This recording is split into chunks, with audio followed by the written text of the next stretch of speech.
Bangla cinema যখন ঢুকছে তখন একাই প্রাণ পাচ্ছেন ঢালিউড সুপারস্টার শাকিব খান। তার সিনেমা দেখতে আজও ভক্তরা দিনরাত এক করে সবাই লম্বা লাইন হুড়োহুড়ি ঠেলে টিকিট করেন। অথচ এই সুপারস্টারের ক্যারিয়ারের শুরুটা ছিল কঠিন সংগ্রামে ভরা। তো আজকের ভিডিওতে আমরা জানতে পারবো আমাদের ঢালিউড সুপারস্টার শাকিব খানের সংগ্রামের কাহিনীগুলো। হ্যাঁ, যদি আপনি আমার চ্যানেলে প্রথমবার হয়ে থাকেন তাহলে অবশ্যই চ্যানেলটি সাবস্ক্রাইব করবেন, ভিডিওটিতে লাইক দিবেন, ভিডিওটি শেয়ার করবেন এবং অবশ্যই কমেন্ট বক্সে আপনার মতামত জানিয়ে যাবেন। অনন্ত ভালোবাসা সিনেমার মাধ্যমে দর্শকদের নজরে এলেও ঢালিউডে নিজের অবস্থান তৈরি করতে অনেক পথ পাড়ি দিতে হয়েছে শাকিব খানকে। শুরুর দিকে কখনো বিনা পারিশ্রমিকে, কখনো বা অল্প টাকায় কাজ করতে হয়েছে তাকে। তখন সিনেমায় সুযোগ পাওয়াটা ছিল প্রধান লক্ষ্য। চরিত্র বড় হোক বা ছোট হোক, সুযোগ পেলেই কাজে লেগে পড়তেন তিনি। একটার পর একটা সিনেমায় অভিনয় করেছেন তিনি, দিনের পর দিন ঘাম ছুটিয়েছেন শুটিং সেটে। তার এই কঠিন প্রচেষ্টায় ধরা দেয় এক সময় কাঙ্ক্ষিত সাফল্য। কোটি টাকার কাবিন দিয়ে ঘরে ঘরে জনপ্রিয় হয়ে ওঠেন তিনি।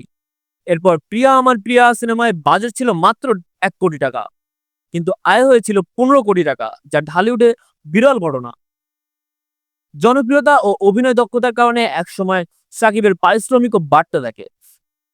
একসময় নিতে শুরু করেন 30 লক্ষ টাকা।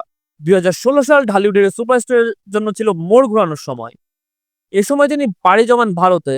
শিকারী সিনেমার মাধ্যমে তিনি নতুন লুকে হাজির হয়ে তাক লাগিয়ে দেন দুই বাংলার সকল ভক্তদের।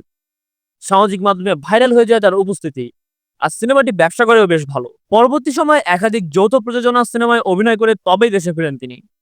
নিজ দেশে প্রমাণ করে দেন কেন তিনি ঢালিউডের সুপারস্টার।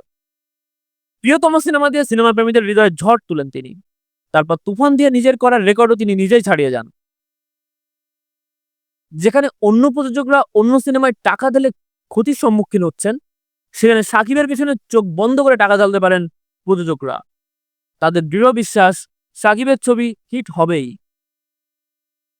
টলিউডেরও অনেক প্রযোজনা সংস্থাও তার উপর ভরসা করছে।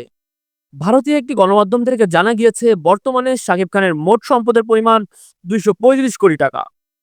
একটি সিনেমার জন্য তিনি চার্জ করেন 80 লক্ষ থেকে 1 কোটি টাকা। অথচ তার শুরুটা ছিল বিনা পারিশ্রমিকে।